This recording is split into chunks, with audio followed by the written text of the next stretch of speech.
ಹೃದಯಗಳ ಯಜಮಾನ ನಿನಗ್ಯಾಕೆ ಇವತ್ತು ತುಂಬಾನೇ ಸಂಕಟ ಆಗ್ತಾ ಇದೆ ನನ್ನ ಹೊಟ್ಟೆನಲ್ಲಿ. ಯಾಕೆ ಬೇಜಾರಿರ್ಲಿಲ್ಲ ಹೇಳ್ಬೇಕಾದ್ರೆ ನನಗೆ ಅಷ್ಟು ನೋವಾಗ್ತಾ ಇದೆ. ಅವ್ರಿಗೆ ಬೀಳುವ ಮಳೆ ಹನಿಯು ಸೇರೋ ಸ್ಥಳ ಯಾರು ಬಲ್ಲೋರು.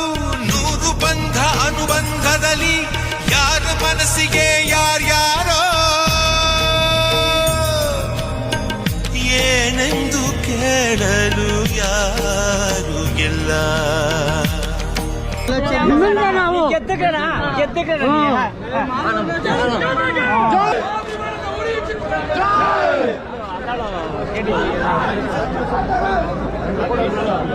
తండ